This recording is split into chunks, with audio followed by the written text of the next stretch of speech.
Bueno, buenas tardes. Mi tema va pues casi de aplicación de la bioética. Yo soy ginecóloga y dentro de esta especialidad tan grande, tan bonita, mi vocación más profunda, aunque no ocupa todo mi tiempo, sí que ocupa mi principal dedicación, es la obstetricia paliativa. ¿Y qué hace una obstetra paliativista? Bueno, pues acompañamos a la mujer embarazada y al bebé que tiene dentro, le cuidamos desde el momento en el que intuimos que tiene una anomalía, una enfermedad, un síndrome que va a determinar una muy corta esperanza de vida. Hacemos todo el camino de acompañamiento y de tratamiento desde ese momento hasta el final de vida del bebé y el proceso de duelo posterior de los padres, prolongándonos en la mayor parte de los casos hasta el siguiente embarazo. Pues eso, ciertamente en la especialidad de la alegría, de la vida, estas situaciones de final de vida son mucho más frecuentes de lo que pensamos y habitualmente se viven en silencio y sin respuestas. La obstetricia paliativa tiene sus peculiaridades, evidentemente, pero también tiene mucho que ver con otras realidades asistenciales de paliativos, ¿no? Y sobre todo tiene que ver esta situación de final de vida con los problemas y los topes que se encuentran otras de estas situaciones. Porque toca mucho el fondo bioético, me gustaría centrarme en dos. La primera de ellas es, la que definió Daniel Callahan, que es uno de los padres de la bioética, como technological brinkmanship, que viene a ser tecnología al borde del abismo. Esto es más fácil de entenderlo si hablamos de adultos, ¿no? Es una realidad que casi todos hemos visto o hemos conocido, ¿no? Por ejemplo, una persona a la que le diagnostican un tumor en estadio 4, que sabemos que su esperanza de vida es corta, pero empieza la maquinaria de la tecnología, pues cirugía de intervalo, quimioterapia de intensificación de dosis, cirugía más agresiva todavía, diana terapéutica, ensayo clínico, segundo ensayo clínico, tercera línea de bendita tecnología, pero estamos en esta escalada que cuando las cosas estallan, cuando se ve que ya no hay posibilidad de hacer nada más, de repente todo se retira y se queda la persona al borde del abismo, cargada de miedo y de soledad. Pues en el embarazo es lo mismo. Cuando empezamos el manejo del diagnóstico y en semana 12 de repente vemos un pliegue nucal engrosado, un cerebro raro, parece que una holoprosencefalia, que si veo una gastrosquisis, entonces empiezo biopsia corial, pero por si acaso es un mosaico, amniocentesis, entonces hago un panel o a lo mejor hago una secuenciación y entonces una resonancia, un neurosono, y de repente 2 o 3 semanas después viene el papel.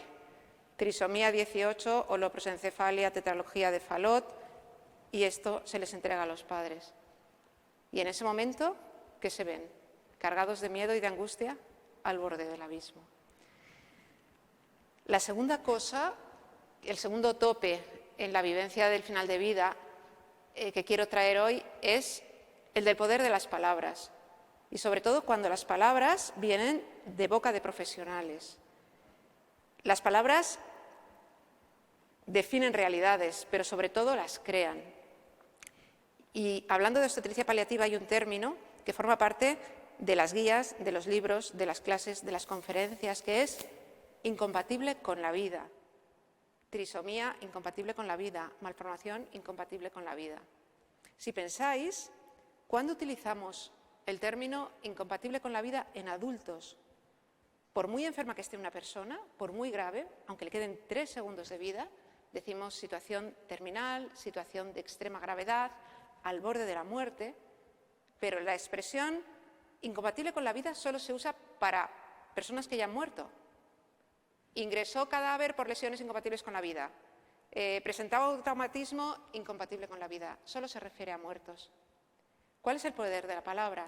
Cuando nosotros quitamos el sentido de la vida de las personas, cuando las despersonalizamos. Y aquí entraríamos, por supuesto, desde el profundo respeto en todas las teorías de cuándo es persona, cuándo no lo es. Ese es otro debate. Pero sí que es cierto que al hablar de incompatible con la vida estamos quitando la esencia de la persona. Y ya sabemos qué consecuencias tiene, porque ha pasado muchas veces, el quitar el nombre de persona y la esencia de persona. Y esto es lo que la mujer, lo que la pareja se encuentra, un papelito que dice trisomía 18 con holoprosencefalia, tetralogía de Fallot y gastrosquisis incompatible con la vida. Y aquí nos encontramos, como antes, al borde del abismo. ¿Cuál es el camino que abre los paliativos de adultos y los paliativos obstétricos?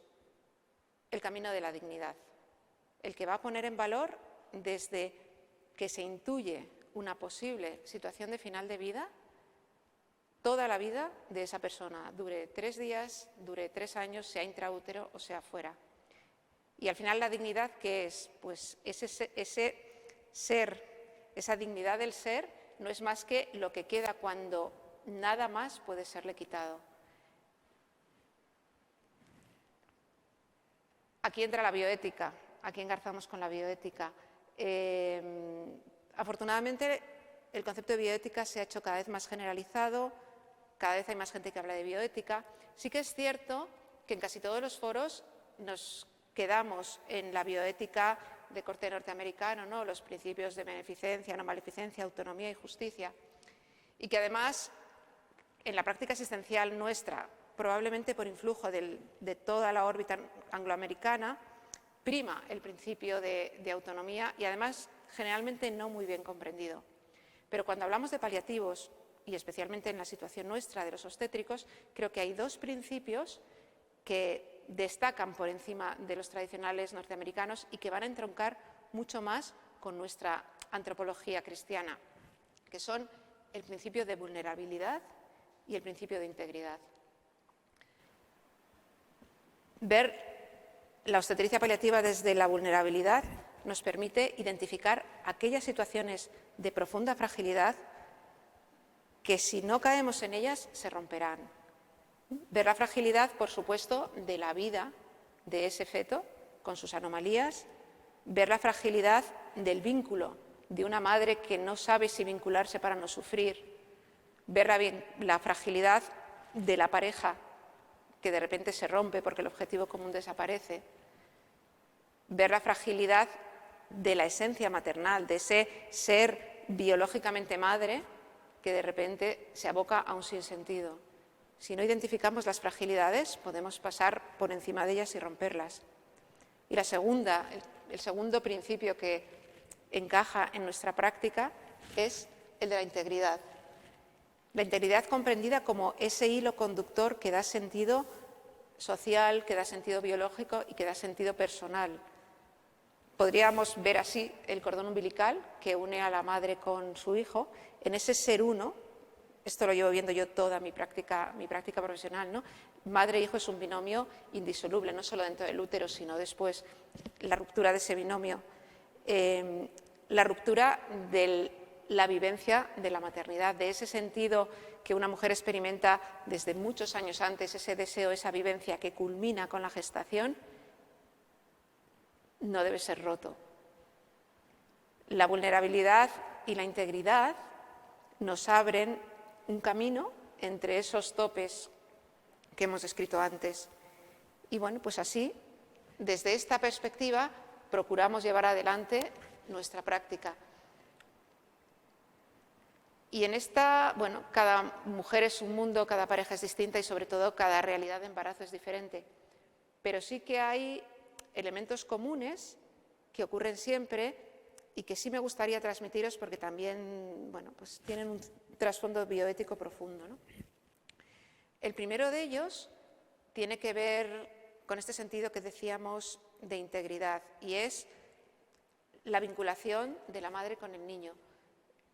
El instinto maternal no es un instinto, esto está sobradamente estudiado, es una construcción social, pero es la que tenemos y es la que necesitamos y es la que nos identifica y es la que abre caminos a la maternidad en las dificultades.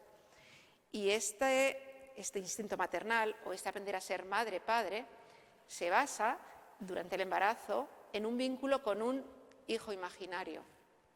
La mujer y el padre, en cierta medida también, durante el crecimiento del bebé, imagina a un bebé al que le da forma, y es un bebé más adulto, es un bebé fuera del útero, imagina caras, sonrisas, interconecta juegos, lo imagina vestido, lo imagina más mayor jugando. Según va progresando el embarazo y se acerca al final, ese bebé imaginario se va diluyendo para permitir encontrarse con el bebé real. ¿Qué ocurre con estos padres que saben que su bebé tiene una anomalía y que saben que vivirá poco tiempo después? Que no son capaces de hacer ese bebé imaginario. Pues nuestro apoyo a la gestación, nuestro apoyo a este vínculo que no debe ser roto, a este vínculo tan vulnerable, es poner imagen y poner cuerpo a ese bebé que permita ese desarrollo maternal. ¿Y cómo lo hacemos? Lo hacemos con la ecografía, la eco 3D, lo hacemos con el sonido. Alguna vez, no en todas, pero sí alguna vez, el hecho de escuchar un corazón con las luces apagadas, simplemente poner la sonda de eco, bla, bla, bla, bla, bla, latido a 140 latidos por minuto, con las luces cerradas, 5 minutos, 10 minutos, 15 minutos, es el vínculo que va creando entre el bebé, la madre y el padre. La otra realidad que cuidamos especialmente es el momento del nacimiento. ¿Por qué? Primero porque es el momento de la incertidumbre. En otras realidades paliativas, aunque no se sepa el tiempo que resta, pero sí que hay una cierta intuición de cómo van a ser las cosas. En obstetricia paliativa hay un desconocimiento completo, una cierta certeza, pero ni nosotros ni los padres sabemos si el bebé va a morir un poco antes, si morirá en el parto. Cuando atendemos estos partos, yo que llevo media vida atendiéndolos, en el momento de salir comprobamos si está vivo o no lo está, y hasta ese momento no lo sabemos. Para los padres, recibir un bebé vivo o recibir un bebé muerto es completamente distinto. Y nos tenemos que plantar ante la incertidumbre y tenemos que transmitir que esa incertidumbre va a existir, trabajarla y, en la medida de lo posible, decidir sobre ella. Aparte de la incertidumbre, se da la profunda paradoja de abrirse a la vida y acoger la muerte en el mismo momento. A veces están en el mismo momento, que son segundos, lo que diferencian la llegada a la vida y la aparición de la muerte. Y realmente no estamos preparados para asumir esas dos cosas juntas. Los padres no están preparados para asumir la muerte del hijo, y el deseo de recibir con amor y de acoger con amor y de celebrar es difícilmente encajable con el duelo de la pérdida. Ese es nuestro trabajo también. Y en paralelo a estos dos, sí que hay una sucesiva aparición de preocupaciones que rondan el discurso de la bioética. Algunas son, más excepcionales, pero se nos dan. Por ejemplo, pues el hecho de la donación de órganos del hijo, ¿no? Cuando una pareja tiene un hijo con una anencefalia, pues de vez en cuando se nos plantea a él, ¿y si puedo donar los órganos? Bueno, pues aquí se nos plantea el dilema, ¿cómo vamos a diagnosticar una muerte cerebral cuando no hay cerebro? ¿Tiene sentido haber permanecido el embarazo hasta aquí y hacer una donación en asistolia?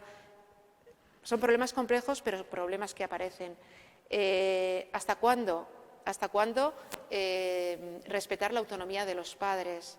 Y esto encajaría tanto cuando vamos hacia el encarnizamiento terapéutico, que es uno de nuestros problemas, cuando nosotros tenemos un bebé afecto de una cardiopatía compleja, con un mielomeningocele, una gastrosquisis, patologías múltiples tremendamente graves, y hay padres que deciden, no, yo voy a por todas, voy a operar a este hijo, voy a tratarle, lo quiero en la UBI, quiero absolutamente todos los medios, ¿no?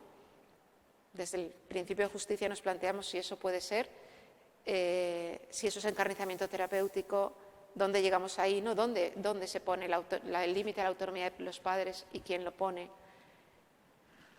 En el sentido contrario, cuando nace el bebé y tal vez la perspectiva que nos encontramos es mejor que la que habíamos planteado en origen, porque os digo, estamos siempre ante la incertidumbre, y los padres que habían acogido un bebé gravemente malformado que naciera porque iba a morir, si de repente no muere y los padres no quieren seguir adelante porque no quieren quedarse con un bebé malformado, ¿qué pasa con ese bebé? ¿Qué pasa con las decisiones de los padres? ¿Debemos privar en honor a la autonomía de los padres a ese bebé de esa asistencia?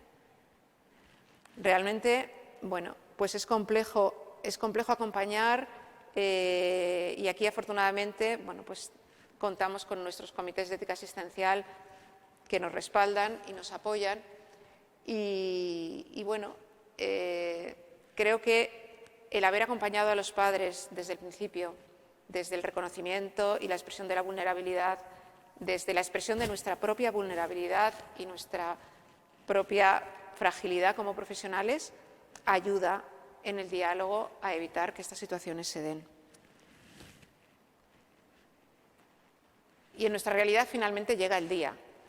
Llega ese día que por los padres ha sido, por una parte, tan deseado, porque esos van a ser los instantes, los únicos instantes de vida con su hijo, por otra parte, tan temido. Es muy habitual la expresión de temor, sobre todo cuando hablamos de ciertas malformaciones, ¿no? Pues los labios leporinos, las anencefalias, estas imágenes que todos los padres, evidentemente, cuando les dan el diagnóstico se meten en YouTube y ven esas imágenes que les producen desagrado, les producen rechazo, es decir, ¿cómo voy a ser capaz de mirar la cara de mi hijo? ¿Voy a sentir rechazo? ¿Cómo voy a estar ante esto? Bueno, pues ya os digo, llevo muchos años haciendo esto y no he percibido ni una sola vez el rechazo. La maternidad se impone, el amor se impone. En esta situación participamos muchos. La obstetricia paliativa forma parte de los cuidados perinatales. Aquí compartimos pediatras, matronas, enfermeras, trabajador social, sacerdotes, representantes de otras religiones. Y al final, lo que vemos aquí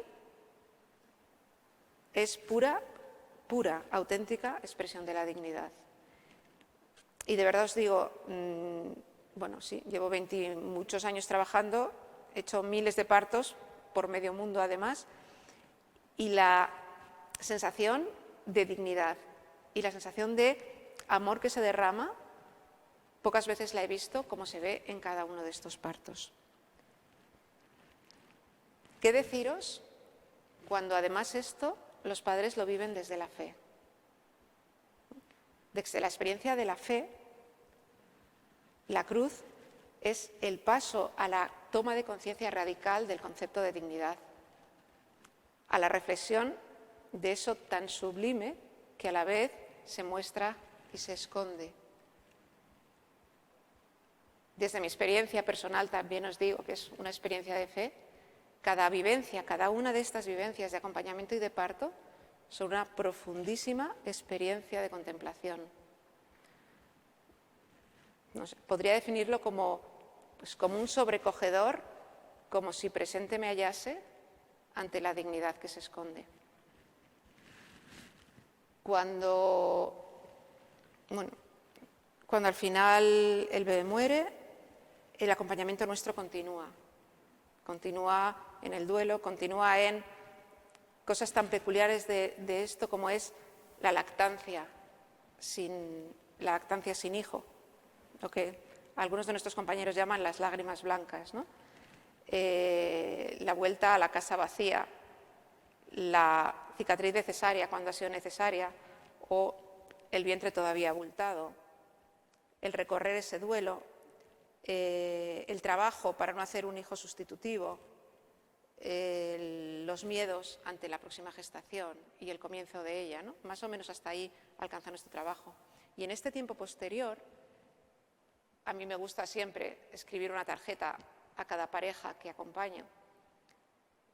Evidentemente, cada tarjeta es distinta y en ella me gusta recordar cosas que hemos vivido juntos y sobre todo agradecerles el privilegio de acompañarles, el más privilegio todavía que es que mis manos son las primeras que han tocado a su hijo y las que han tenido de alguna manera el lujo de ponérselo encima, el haber participado con ellos de de su bautismo. Muchas veces bautizamos en el propio paritorio, ¿no? Pero siempre, en todas las tarjetas, hay una cosa que escribo igual. Estamos acostumbrados a medir el tiempo y a considerarlo el cronos, ¿no? Un tiempo que se mide en minutos, en segundos, en años, pero hay otra dimensión del tiempo, que es el kairos, el tiempo de Dios que se mide en amor. Si medimos en kairos la vida de este niño, qué larga y qué fructífera. Gracias.